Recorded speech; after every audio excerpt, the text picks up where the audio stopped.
강남의 아파트 하나에서 얼마나 든든해요 사실. 강남에 건물이 있어. 너무 든든하죠. 아파트는 안 사서 비록 10억은 못 벌었지만 건물을 사서 신축하고 그걸 파는 바람에 오히려 31억이라는 돈을 벌었어요. 제 지난 5년 동안의 일이거든요.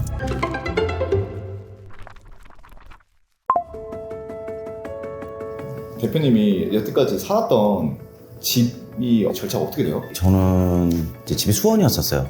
호매실에서 이제 출퇴근을 했었고, 그러다가 이제 우리 진영 대표님을 만나서 동거를 하기 시작했죠. 네, 오피스텔에서 동거를 하기 시작하고 결혼을 하면서 이제 원룸에서 시작을 했죠. 역삼동에 있는 빌라에서 이제 그때 월세, 그러니까 다 월세였었어요. 전세는 단 한 번도 있었던 적이 없었고 돈이 없었으니까. 그리고 임대 아파트 이사 갔었고, 임대 아파트에서 서초일스 아파트 갔었고, 서초일스 아파트를 팔고 건물을 사면서 이제 역삼동에 있는 개나리 푸르지오 아파트 24평짜리 월세로 들어갔고, 거기서 이제 좀 지내다가 한 1년 정도 지내다가 강남 센트럴 아이파크 44평으로 월세로 이제 또 들어가게 됐죠. 그 월세가 지금 얼마예요?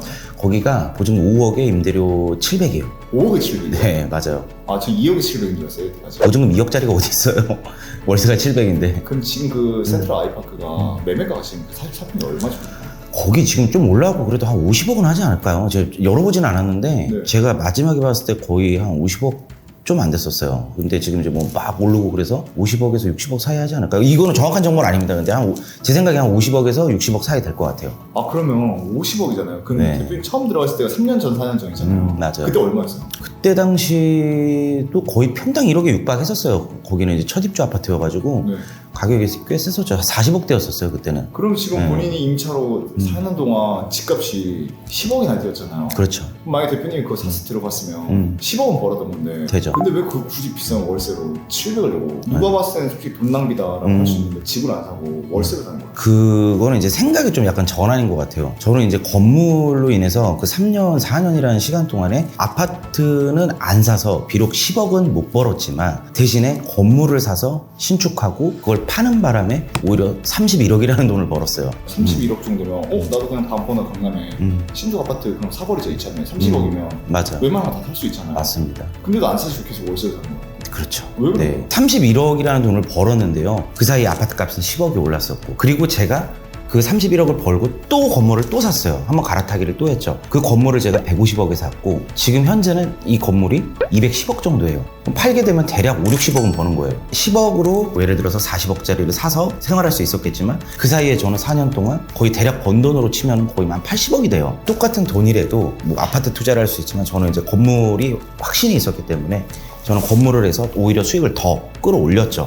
결국적으로는 후회되는 일은 아니죠. 근데 그 건물 2바퀴 돌려가지고 벌써 50억 본 거예요? 맞아요. 지금도 월세는 말 그대로 그냥 기회비용이라고 생각을 해요. 물론 이제 집이 중요하다는 건 알아요. 집은 당연히 있어야 돼요. 그래서 지금도 이제 알아보고 있고요. 저도 집으로 투자해야 될 돈을 오히려 건물로 투자해서 더 많은 수익을 얻었다. 제 지난 5년 동안의 일이거든요. 오히려 저는 더 성공한 케이스라고 생각을 하죠. 어찌됐든 대한민국에서 부동산이 가장 안전자산이라고 생각을 하고, 그리고 특히나 입지 이런 얘기를 많이 하잖아요. 강남의 아파트 하나에서 얼마나 든든해요 사실. 강남에 건물이 있어. 너무 든든하죠. 저는 그렇게 생각을 하고 있습니다. 아니 근데 대부분의 사람들이 다들 내 집을 사야 된다고 생각을 하는데 대표님 그게 아니었고, 또 지금 보면 좋은 집 타잖아요. 뭐 페라리 있고 람보르기니. 네, 근데 그게 다 리스잖아요. 맞아요. 근데 실질적으로 진짜 돈이 있으면 현금적으로 다 사야지. 리스하면 이게 네 거냐.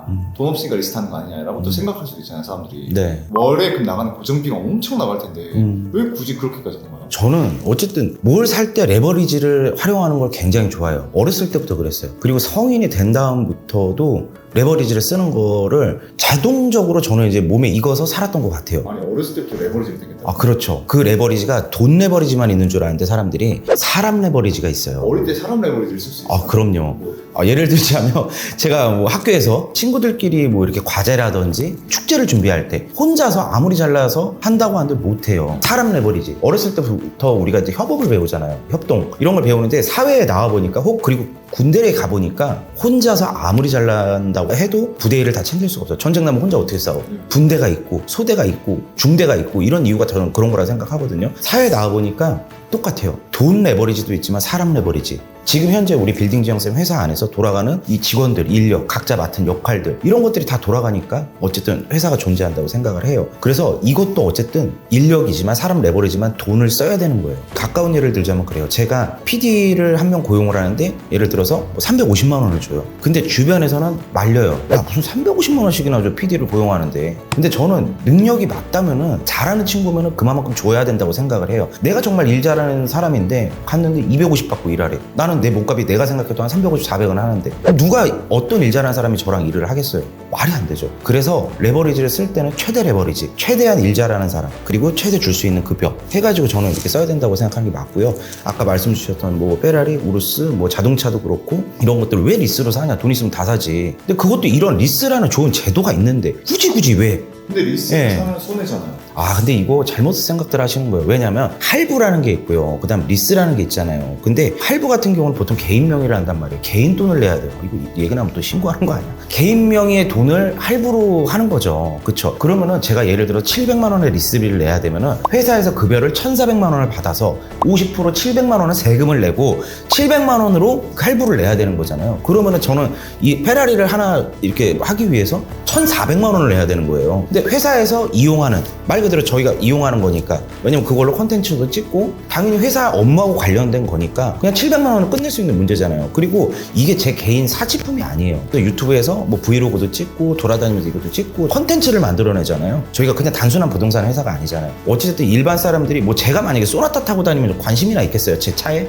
관심이 없죠. 근데 어찌됐든 페라리라는 걸 타면서 많은 사람들이 그냥 접할 수 없는 차들을 제가 타고 리뷰를 하고 장점을 얘기하고 단점을 얘기하고 꼭 차 영상만 올리면은 악플이 엄청나게 달립니다. 어쨌든 저는 그것도 뭐 살 수는 있지만 그런 제도가, 좋은 제도가 있는데 굳이 그럴 이유가 있나? 그리고 차라는 거는 저는 어찌됐든 소모품이라 생각하거든요. 말 그대로 시간이 지나면 감가상각이 되는 거예요. 그런 개념이라고 생각하고 부동산도 똑같아요. 내 집 마련했어.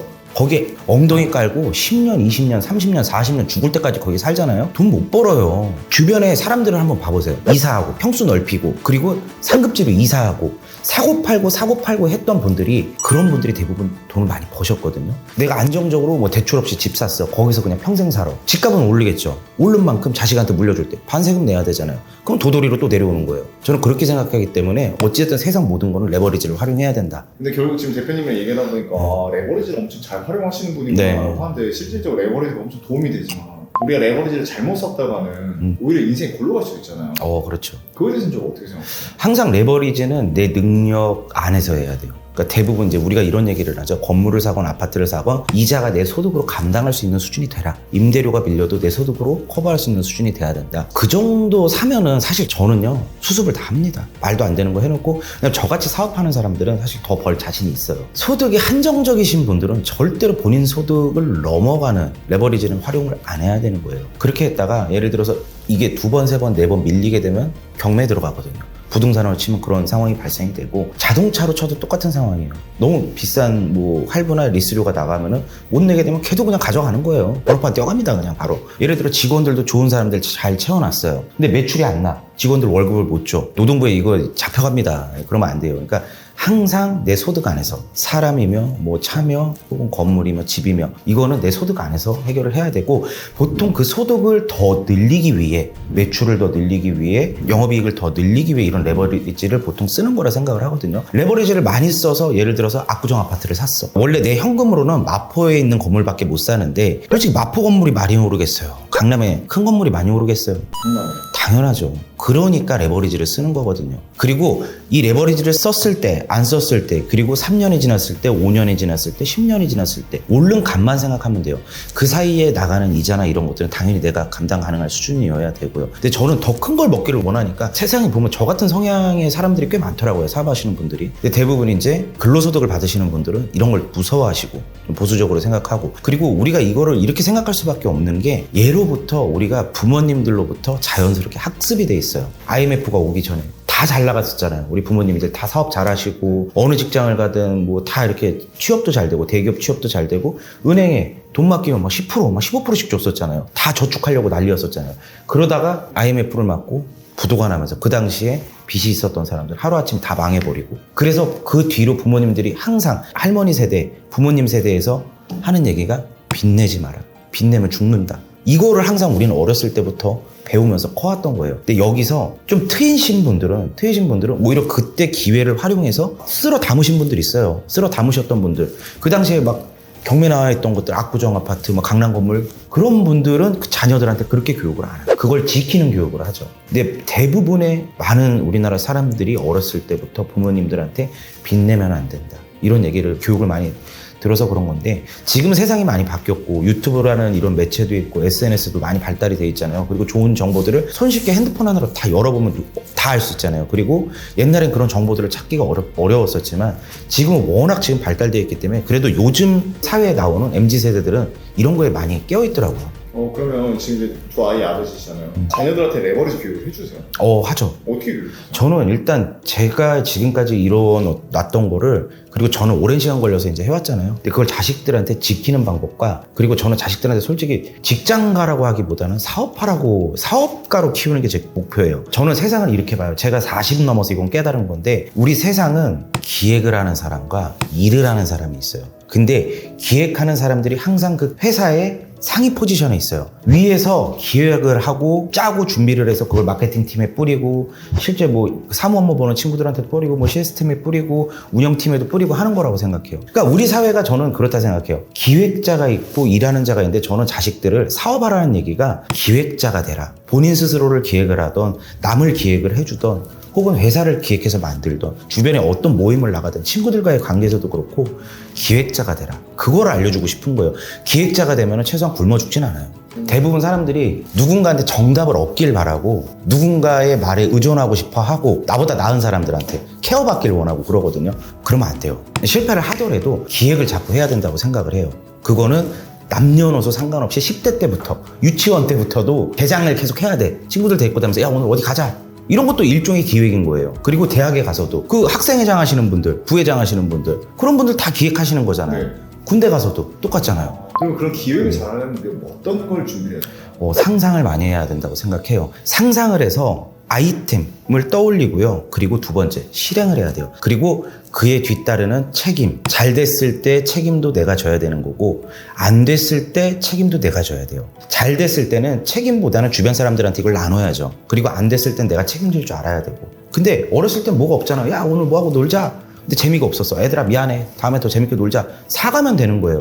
근데 성인이 되고 이게 일로 나오면은, 회사에서 예를 들어서 내가 뭐 기획을 했어. 기획을 해가지고 맡아서 해갖고 프로젝트를 진행을 했는데 안 됐어.